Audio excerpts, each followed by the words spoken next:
It was a quiet evening in Oxford, like many others.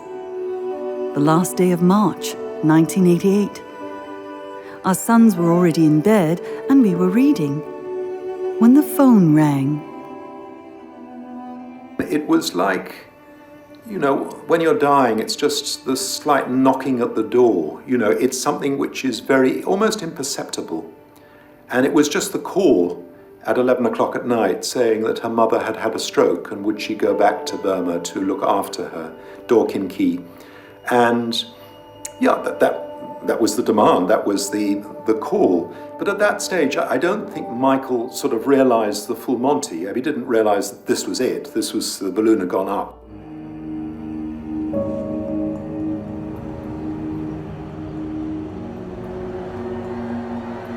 She fell into it in the sense that she had that background, she had that heritage.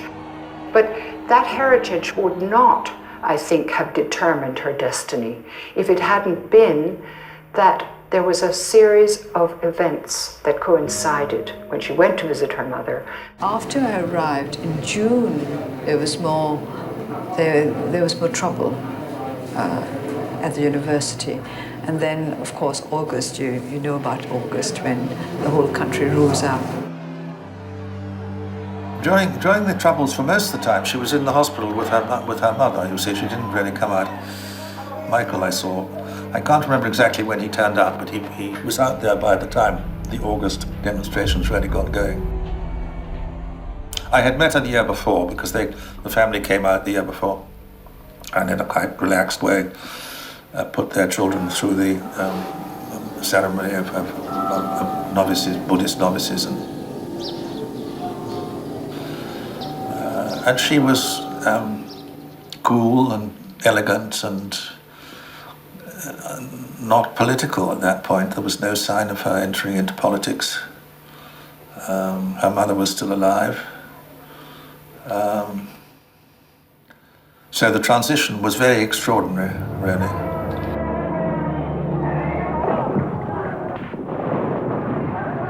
At first, we were expecting her big brother to be the leader of Burma one day, but he didn't turn up to be like that, not at all. She has a brother who was a bit of a ne'er-do-well and I think lives in America and is really on the side of the government, and I suspect is jealous of his sister. Aung San Suu Kyi emerged, not quite sure what to do to begin with, but then she did emerge as the leader of the democratic movement.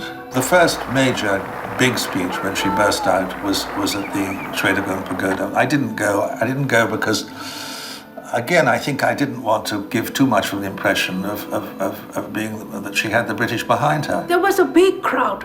I've never seen such a big crowd before in my life. The people were seething with this desire for democracy, the desire for human rights. This was when I came into the movement.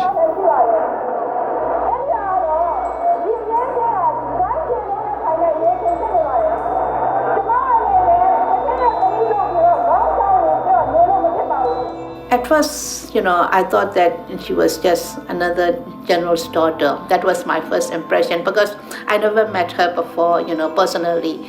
And then she started talking to the people. So I was overwhelmed by her speeches. I was shocked. Oh, this is the one we were looking for.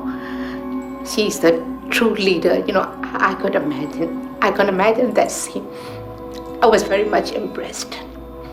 This is the one we were looking for. She made a very effective performance there. She obviously took to politics like a duck to water. I thought that she was very sincere, very charming, very beautiful. And she was very outspoken. And then she said, as a daughter of Aung San, as a daughter of an independence hero, she knows very well that she must do something for the people. And she's ready to sacrifice for the people. That's the first one. And it really hit all of us. It really touched all of us. And then after that, so I decided I'm going to support her no matter what.